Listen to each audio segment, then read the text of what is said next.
Recently, Supreme Court issued Lokpal order on powers over High Court judges. In this article, we will discuss about Lokpal and Lokayukta Act 2013. So let's discuss the issue in detail. Article is important for UPSC prelims for means. Why in news? The Supreme Court on Thursday issued a Lokpal order bringing High Court judges under its jurisdiction, terming the top anti-corruption ombudsman interpretation very disturbing.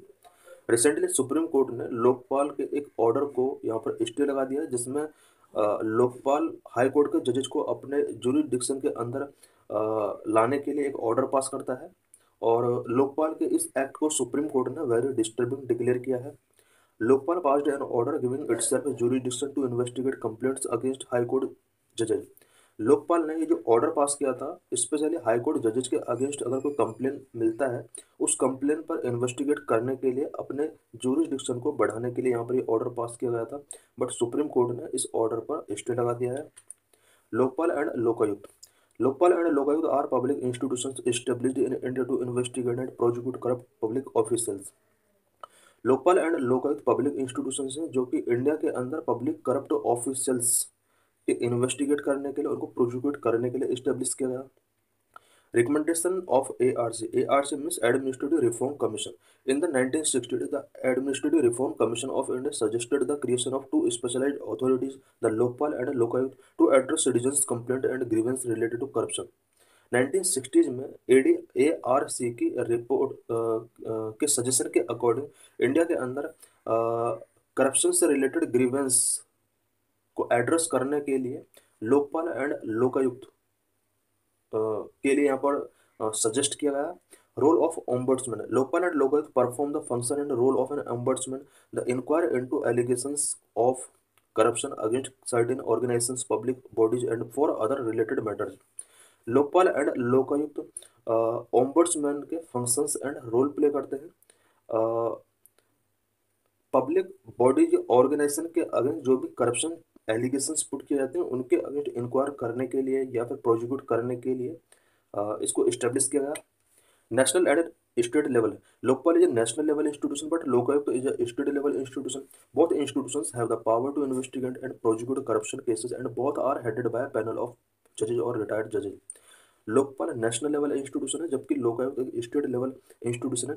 But both institutions को ये power दिया गया है कि वो corruption cases के against investigate कर सकते हैं, प्रोसिक्यूट कर सकते हैं। बोथ इंस्टीट्यूशंस को जजेज जो रिटायर्ड जजेज हैं उनको उनके थ्रू इसको हेड किया जाता है jurisdiction. The Lokpal and Lokayukta handle complaints against ministers and top government officials.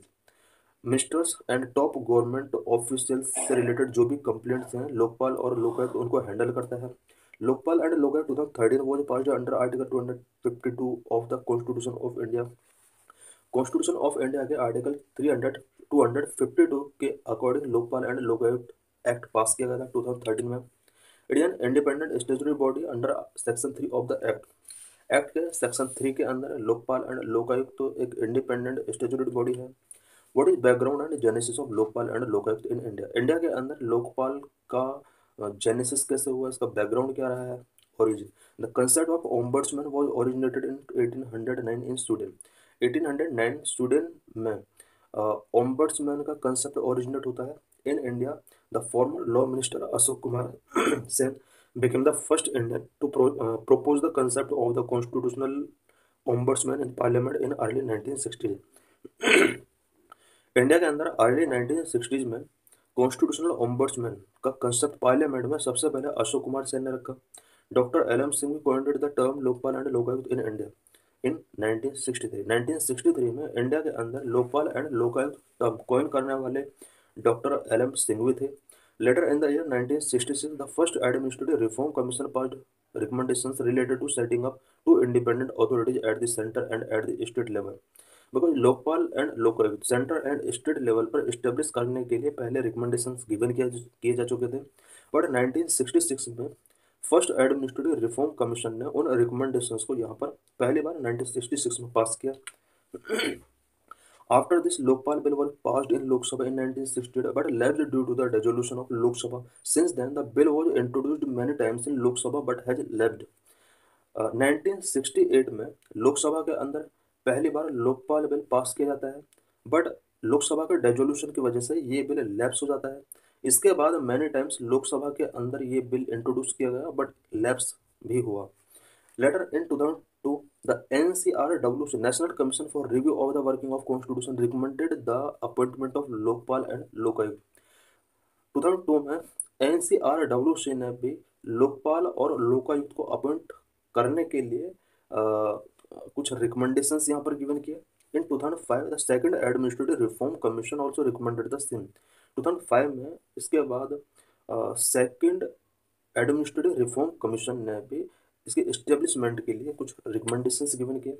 The Anna Hazare movement which is also known as India against corruption movement was lead by social activist Anna Hazare began a hunger strike in April 2011 to demand the creation of a fully independent effective anti-corruption body known as Lokpal। Anna Hazare movement जिसे India against corruption movement के नाम से भी जाना जाता है, ये एक सोशल एक्टिविस्ट थे। अप्रैल 2011 में इन्होंने independent fully anti corruption body it means Lokpal के क्रिएशन की डिमांड करने के लिए यहाँ पर अप्रैल 2011 में हंगर स्ट्राइक इन्होंने किया। As a result of Anna movement the Lokpal and Lokayukta bill was introduced in Indian parliament and passed into law in 2013। Anna Hazare movement के बाद Lokpal and Lokayukta bill Indian parliament के अंदर इंट्रोड्यूस किया और 2013 में ये एक्ट बन जाता है। व्हाट आर की provisions of Lokpal and Lokayukta act 2013। Lokpal and Lokayukta act 2013 के अंदर क्या क्या की प्रोविजंस किए गए हैं। सिलेक्शन कमेटी के कौन कौन से मेंबर होते हैं। Selection committee include the PM as chairperson, Lok Sabha speaker, leader of opposition in Lok Sabha, chief justice of India और अ जज nominated by him and one eminent jurist appointed by president. Selection committee के अंदर इसमें बहुत सारे मेंबर होते हैं जो टॉप लेवल के होते हैं, सच एज चेयरपर्सन के तौर पर प्राइम मिनिस्टर होंगे, लोकसभा स्पीकर होता है, लोकसभा में जो भी लीडर ऑफ ओपोजिशन है वो भी इसके सिलेक्शन कमेटी का मेंबर होता है, चीफ जस्टिस ऑफ इंडिया इसके सिलेक्शन कमेटी के मेंबर होते हैं, साथ ही वन एमिनेंट जूरिस्ट जो कि प्रेसिडेंट के द्वारा अपॉइंट किया जाता है वो भी इस सिलेक्शन कमेटी के मेंबर होते हैं। Jurisdiction. Lokpal and Lokaयुक्त can be applied against Prime Minister, Ministers, MPs and Group A, B, C, D of government employees. Lokpal and Lokayukta prime minister के against, ministers, MPs, group A B C D of government employees के against अगर कोई भी complain आती है उसको investigate करने के लिए, प्रोसिक्यूट करने के लिए लोकपाल एंड लोकायुक्त अप्लाई किया जा सकता है। What is the composition of Lokpal and Lokaयुक्त? It is composed of a chairperson and a maximum of 8 members, with half of them being judicial members. 50% of members belong to SC, ST, OBC, minorities and women. Lokpal and Lokayukta जो institutions हैं, one chairperson होता है, 8 other members होते हैं और half member इनमें से judicial member होंगे। 50% members SC, ST, OBC, minority and women से बिलोंग करने चाहिए, ऐसा इसमें प्रोविजन किया गया है। Superintendence, it has the power of superintendence and direct any investigative agency including the CBI for cases referred to it by Lokpal. Lokpal and Lokayukta के पास पावर होती है कि वो किसी भी इन्वेस्टिगेटिव एजेंसी को सुपरिंटेंडेंस कर सकते हैं, डायरेक्ट कर सकती है, सच एज CBI। कोई भी केस अगर लोकपाल के द्वारा CBI को रेफर किया जाता है तो लोकपाल के पास पावर है कि वो CBI को इन्वेस्टिगेट डायरेक्ट कर सकती है उस मैटर से related. Foreign contribution regulation act 2013 FCRA jurisdiction include foreign donations in excess of ₹10 lakh per year under the FCRA। FCRA के अंदर ₹10 लाख तक का यहाँ पर प्रोविजन किया गया है कि हम फॉरेन कंट्रीब्यूशन टेकिंग कर सकते हैं, बट 10 लाख से अगर एक्सेस हो जाता है तो यहाँ पर लोकपाल के दायरे में ये आएगा। इट मीन्स लोकपाल यहाँ पर इन्वेस्टिगेट कर सकता है कि जो ये फंडिंग अदर कंट्री से आया है वो कैसे आया, किसने सेंड किया, पर्पज क्या है, इससे रिलेटेड इन्वेस्टिगेशंस कर सकती है। The act provide requirement for establishment Lokayukta institutions through state legislation with in 365 days of act coming into effect. इस एक्ट के अंदर प्रोविजन किया गया है कि लोकायुक्त लोकपाल के बनने के बाद 365 डेज के अंदर लोकायुक्त हर स्टेट के अंदर इस्टेब्लिश किया जाना चाहिए। What are limitations of Lokpal and Lokayukta act 2013। Lokpal and Lokayukta act 2013 के क्या क्या लिमिटेशंस हैं। लोकपाल एंड लोकायुक्त एक्ट 2013 है जो various drawbacks that have been criticized by experts and activists such as lack of independence, anonymous complaint not allowed, limitation of 7 years, severe punishment for false complaint, lack of transparency।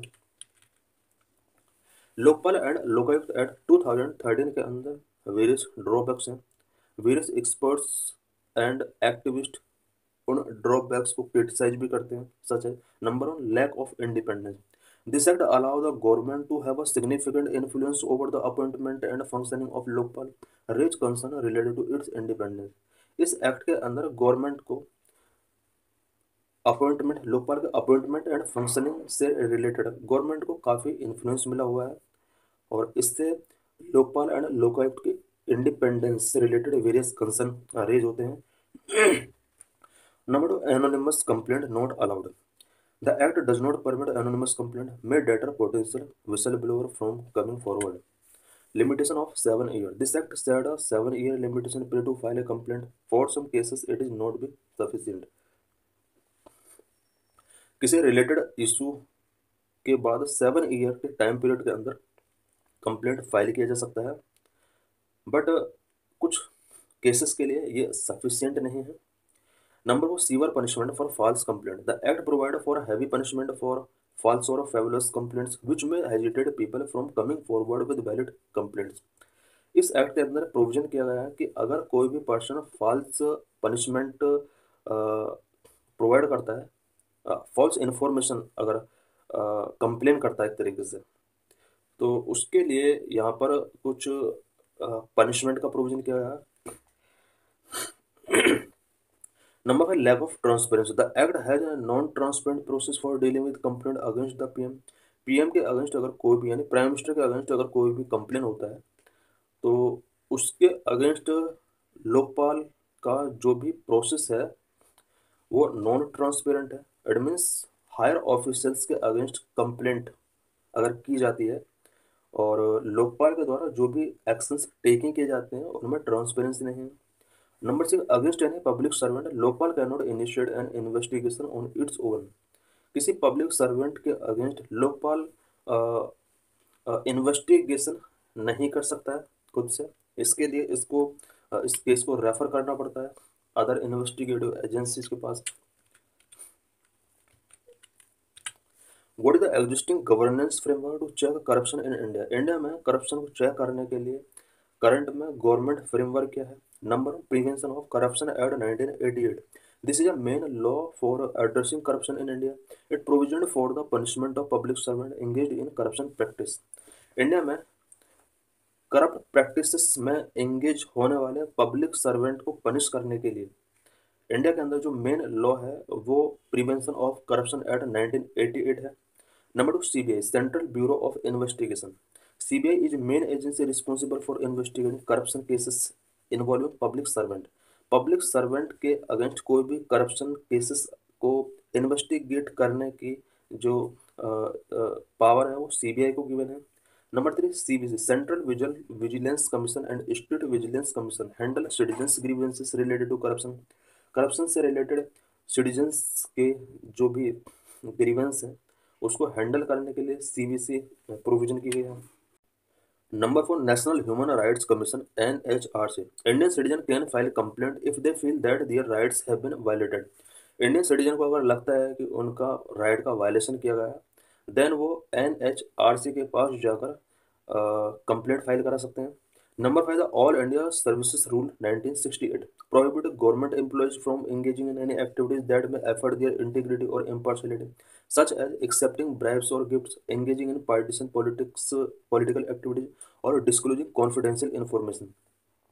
All India services rule 1968 government employees को किसी भी ऐसी activity जो उनकी integrity या impartiality के against है इन्हें डिबेयर करता है किसी भी एक्टिविटीज में इन्वॉल्व होने के लिए। सच एज ब्राइब्स और गिफ्ट्स एक्सेप्ट नहीं कर सकते, पार्टीशन पॉलिटिकल एक्टिविटीज में एंगेज नहीं कर सकते, और कॉन्फिडेंशियल इन्फॉर्मेशन ये डिस्क्लोज नहीं कर सकते। The central civil services rule 1964 prohibit central government employees from engaging in any activities that may compromise their integrity and impartiality. Central civil services rule 1964 के अंदर प्रोविजन किया गया है कि कोई भी सेंट्रल गवर्नमेंट एम्प्लॉयज किसी भी ऐसी एक्टिविटी में एंगेज नहीं करेंगे जो उनकी इंटीग्रिटी और इम्पार्शलिटी के साथ कंप्रोमाइज करता है। Number 7, administrative tribunal such as Central Administrative Tribunal are specialized court that hear and decide dispute related to administrative actions of government agencies related to matter of corruption. Administrative tribunal such as Central Administrative Tribunal, ये कुछ specialised court हैं जो कि corruption से related matter को deal करती हैं। उसके लिए एक कोर्ट है। Lokpal and Lokayukta, UPSC mains में क्वेश्चन पूछा गया इस आर्टिकल से रिलेटेड। और national Lokpal however strong it may be cannot resolve the problems of immorality in public affair, discuss 2013 में क्वेश्चन पूछा गया था।